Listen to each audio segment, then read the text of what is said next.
Die mögliche Freigabe an die Ukraine für Angriffe mit westlichen Waffen auf Ziele in Russland hält die Öffentlichkeit weiter gebannt. Vergangene Woche hat Großbritannien laut Medienberichten Kiew sein grünes Licht dafür gegeben. Die Argumentation war, dass die Ukraine diese selbstständig verwende. Nun berichtet die Presse aber, dass die Ukraine die britischen Storm Shadow Marschflugkörper gar nicht selbstständig einsetzen kann. Sie ist dafür auf Daten und womöglich auch auf Personal aus den NATO-Staaten angewiesen. Laut The Times können letztlich nur die USA die notwendige Unterstützung liefern. Wie schätzt du diese Berichte ein?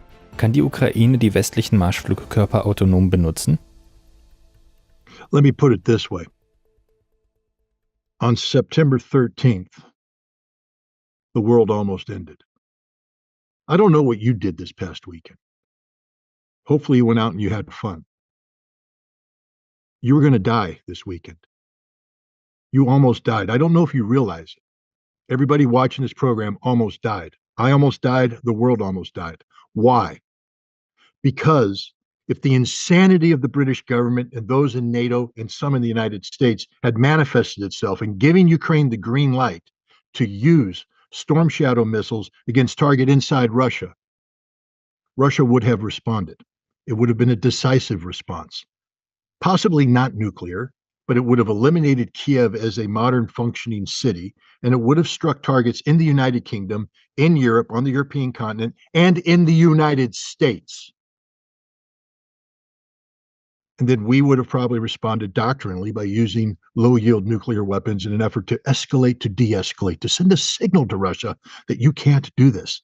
And then Russia would have responded doctrinally by releasing the totality of its nuclear arsenal against the West. And then we would have responded and we would have died. 72 minutes is all it takes for the total destruction of the planet. Do you understand you almost died this weekend? I'm not joking. It's not a joke. I'm not kidding. You almost died and you didn't even know it. What are you going to do about it? Do you want to die? Does your audience want to die? Because that's what's going to happen if you do nothing about this insanity. You almost died. The only reason why you didn't die is that Russia sent signals to the United States saying, we are not joking. If you do this, we will act and you will die. And fortunately, Joe Biden, angry as he was, you saw his response when somebody asked him, what do you think about Putin? I don't think anything about Putin. You think everything about Putin because you backed down, because you understood that Vladimir Putin wasn't bluffing, unlike those in England, unlike those in NATO. The Russians aren't bluffing. If you attack Russia, Russia will respond. And it will be a decisive response, one that will trigger an escalation that inevitably leads to a general nuclear conflict. 72 minutes and you're all dead. What are you going to do about it? Let's stop having stupid discussions like, can we empower Ukraine? You're letting Ukraine determine the fate of humanity. You're letting Zelensky determine the fate of humanity. Is this really what you want? To die for Stepan Bandera? Because that's what's happening here, ladies and gentlemen. You've allowed a handful of Ukrainians with a perverted notion of what Ukrainian nationalism means to take control of the mechanisms of your imminent demise. Wake up. Do something before it's too late. Don't wait until tomorrow. Do something now. A signal that could be sent, for instance, is to Germany to tell the United States, hell no to the missiles they want to deploy in 2026. Because if we are fortunate enough to live between now and then, those missiles will get you killed. How about Germany taking the lead to have Europe come up with a new pro-arms control agenda? How about Germany taking the lead to bring an end to this Ukrainian conflict? To get Zelensky out of power so that he doesn't get to threaten all of our lives. You almost died this weekend. I don't know what you were doing this weekend, but it almost didn't happen. And if you didn't die, understand this. You will have wished you had died.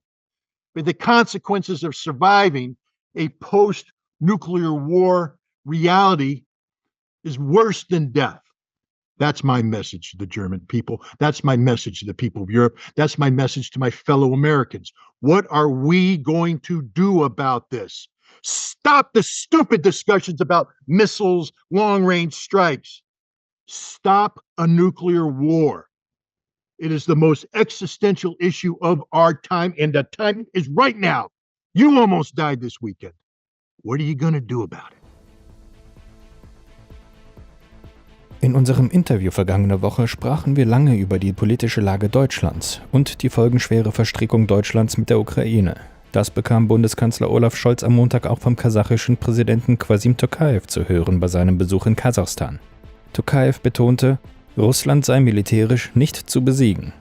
Fast wie um das zu unterstreichen, verkündete Wladimir Putin am gleichen Tag die Aufstockung des russischen Militärpersonals auf 2,4 Millionen Mann.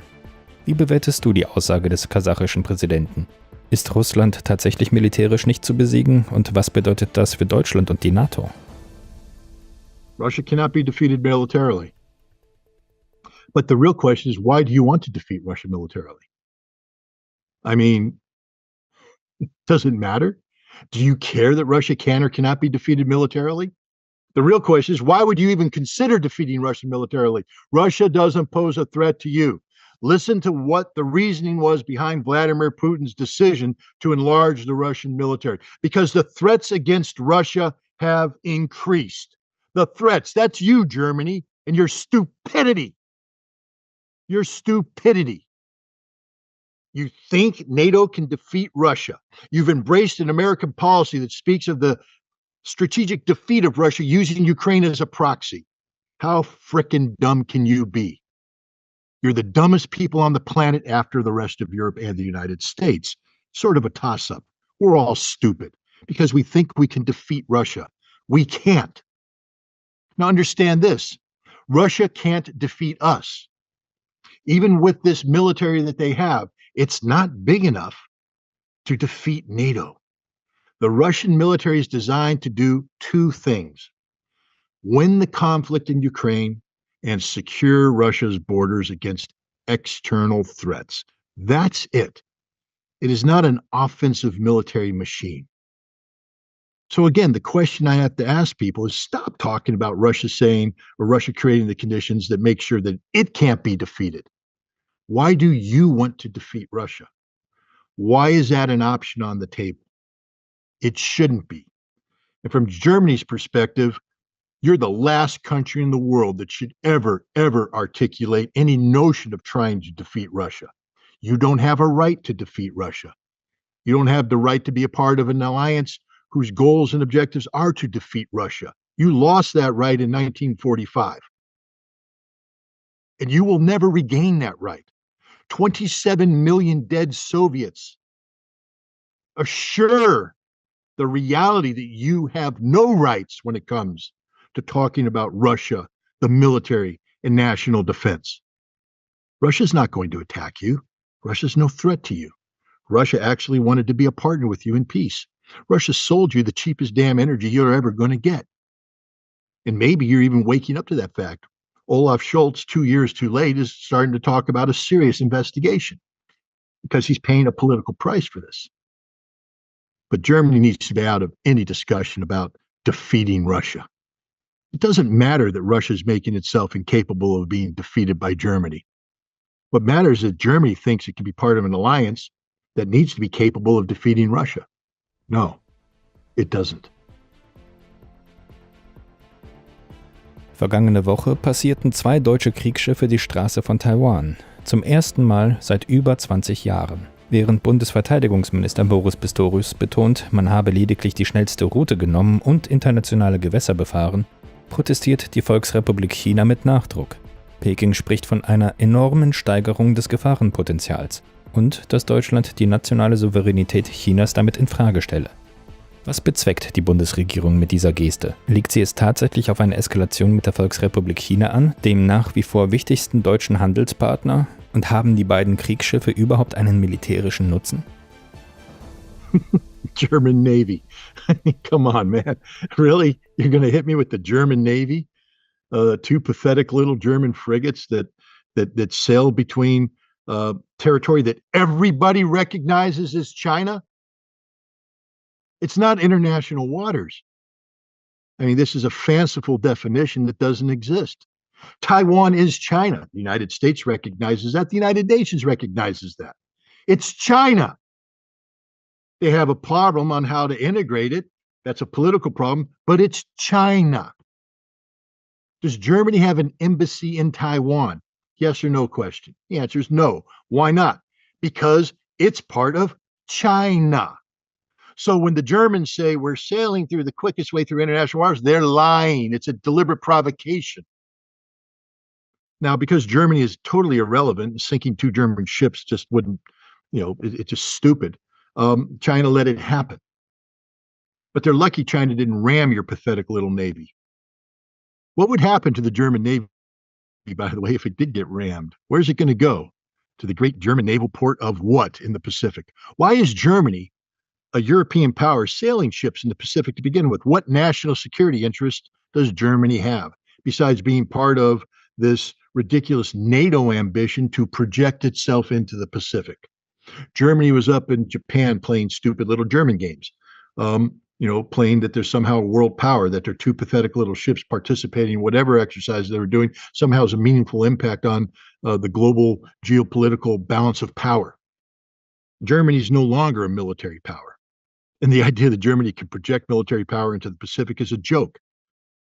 And Germany needs to reflect on this. When China shuts down their cooperation with Germany, not if, when, because you've committed suicide, that's the end of everything. China is the only thing that keeps Germany economically viable right now. When the Chinese finally say, click, hit the off switch, it's all she wrote.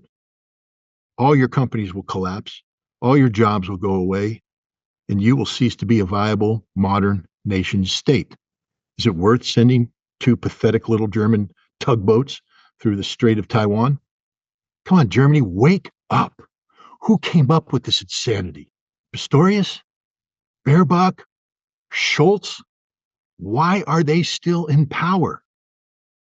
I just want to remind your audience, you almost died this past weekend because of this kind of thinking. This notion that Germany has the ability to project military power. You don't have the ability, but more importantly, you don't have the right. I don't know how to make this any more clear. You lost that right in 1945. You don't get to play stupid reindeer games anymore. You're not part of the big team. You lost a war that was being waged by the most reprehensible form of government the world has ever seen. You still need to work to win back the trust and confidence of the international community. You're failing in Ukraine. You're failing with NATO, and now you're failing in the Pacific. Do better. You have political leaders in Germany today who articulate sound, rational policies that don't require Germany to disappear as a nation state. They don't even require Germany to not be a strong leader. Germany should be a strong leader, but the leadership that is demanded of Germany is economic leadership, diplomatic leadership, leadership that recognizes the sins of the past and works never again to allow those sins to manifest themselves in policy. Why did you send two ships through the Taiwan Straits? Why? Every German should be demanding an answer to that question of their government. Lass uns abschließend beim Thema Marine bleiben. Die US Navy gab kürzlich bekannt, dass sie ihr erstes genderneutrales Atom-U-Boot vom Stapel gelassen hat. Die USS New Jersey wurde extra dafür gebaut, dass sie auch weibliche Matrosen beherbergen kann. Mit getrennten Waschräumen und Schlafkojen mit Privatsphäre für die Frauen. Steve Haller, der Kapitän des U-Bootes, verkündete stolz, dass damit die Vorgaben der US Navy für Diversität und Integration beider Geschlechter umgesetzt würden. Er sprach von einem wahrhaft historischen Moment. Was sagst du zu der politischen Linie der US Navy? Welche Auswirkungen hat es auf die Funktion der Atom-U-Boote, wenn sie genderintegrativ geplant werden? Wie sehen das die internationalen Kontrahenten, etwa Russland und China? First of all, I really don't care what Russia and China think. I don't care what anybody outside the United States thinks. It's none of your damn business. And if you want to come after an American submarine because they have an integrated crew, do so at your own risk. I don't promote violence. I'm not a proponent of war, but if you attack us, we will kill you. We will kill you all. So you think attacking a submarine because it has a mixed crew somehow makes you feel stronger? No. Fortunately, I don't think the world cares. This is an American-only issue. It's an issue that is manifested from the struggles America today has with diversity, inclusion. I have a personal opinion that says that the military should not be the grounds for social experiments, and that if we're going to make an integrated submarine, that it's done only after the consequences of this action are thought out. Does it result in the degradation of combat capability? That's all I care about when it comes to the United States military. The United States military does not need to be, in my opinion, a mirror image of society. Society can function with diversity because society isn't called upon to be lethal in times of crisis. The U.S. military is called upon to be the most lethal military service in the world in a time of crisis. Now, if somebody can articulate that this kind of mixed crew, this gender neutral crew, has no impact on lethality, do it. I'm all for it. If that's the direction this country is going, if that's the will of the people, so be it. There will always be dinosaurs like myself who will, be opposed to it. Well, so sad, too bad. Get more votes at the polls. If the American people have spoken and that this kind of diversity, this kind of gender neutrality is the direction we're heading as a nation, and it doesn't impact lethality on the battlefield, then do it. By all means, do it. But again, I'll just reiterate two things. It shouldn't impact our ability to carry our military missions, and it's none of the world's damn business. I don't care what Russians think about this. I don't care what Chinese thinks about this. I don't care what Germans or anybody. It's none of your damn business. This is an American issue, and we, the people of the United States, will figure it out on our own.